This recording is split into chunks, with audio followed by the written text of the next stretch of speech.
We're taking a look at debug mode right here, and you'll have to set it up in your options. It's under miscellaneous controls. It's on the bottom. But once you click it, you can go external of your ship. Now you can't control it like this, so don't try it, or else you're going to be attacked and destroyed and not able to do anything, because this takes over your actual controls. The ones that you use for flight, if you're using a flight stick, it's using exactly that to get this done. So that's a really cool feature that was implemented into the program, because I always wanted to see my ships in third person and take a look at what the decals look like and what the actual ship looks like and all the little details in it. Like for instance, if we come over here, we could take a look at the cockpit, and it looks really nice. It's not full detailed though. We'll go over some of the details where it's lacking, but if you look inside, you can see pretty close to the way the cockpit looks. It's a nice approximation of it with some lower quality models. But the big area, let me go over it.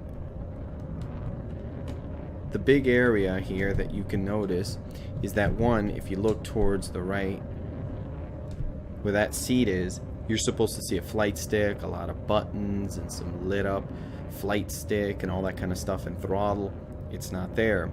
Also, if you look at the cockpit, the actual HUD, where you're supposed to be, where the pilot is on the right side, you're supposed to see a sphere and all sorts of heads-up display.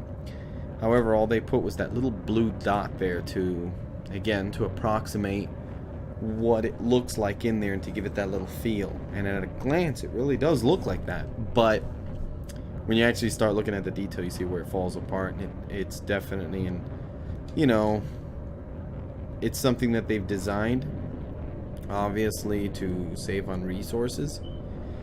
I'm hoping that at one point you can be like this, you know, away from your friend's ship and just be parked there like that, looking at him, and you can actually see him inside. And maybe, I don't know, this is wishful thinking, and this is completely down the line, but it would be cool if with VR, like with that that one, I forget what it's called, headlink, leap motion, I think it was called, where with the VR you could see your hands and move around. Imagine you could just like wave to your friend, and that's a really niche thing that you really wouldn't use for anything, but it's still kind of cool.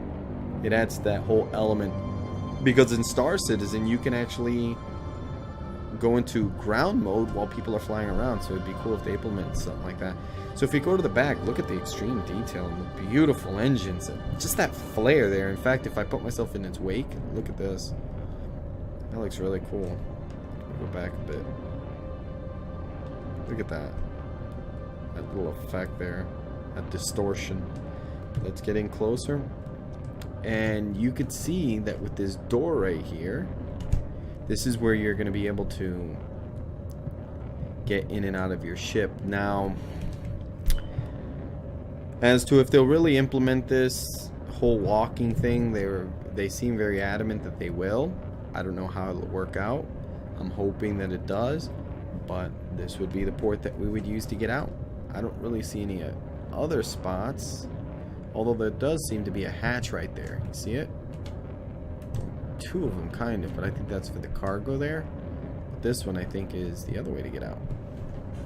So that's all really cool. I like this feature that allows you to see your ship and see it in detail and really get a good feel for it, you know, because you just want to admire your new ship. And if all you see is the cockpit, well, it's the most important thing, but it's still nice to be able to look at your beauty. It's like saying you can only ever see the inside of your Ferrari, Lamborghini, your Corvette, your, you know, GTR, your whatever, Viper, or your Supra, whatever the heck you buy that you love, and then suddenly you can only see the inside. Sure, that's cool, and that's the most important thing. I get to drive it, but you want to stand, you know, look at the car outside and admire how beautiful it looks too every now and then. So yeah, it's that same feeling here. So to get out of this mode, you just assign a key, and then you just press that key again, and you're back at your cockpit, which is really cool.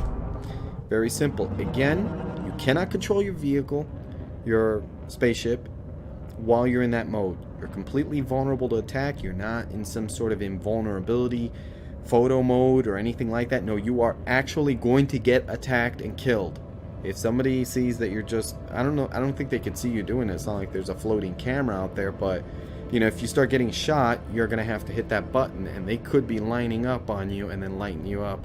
Would that be something? You hit that button and you enter debug mode. There's the warning, and then all of a sudden you turn around and take a look, and lo and behold, you see somebody lining up, some guy in a, I don't know, in an asp, a python or something. You're like, oh no! And you just see some torpedoes coming at you. That'd be terrible. But you can get back into this mode and start, you know, working on evasive maneuvers. Anyway, let's get back into the mining that we're working on right now. I'll see you on that video, because I think I'm probably going to splice this one together, or just put it together, make a couple of other ones, take a look at the Sidewinder, the Lakon Type 6, maybe the Eagle, and stuff like that, and put this in conjunction with those. If not, I just might put this one out there as a new feature, you know, that they've included in the game, just to bring people aware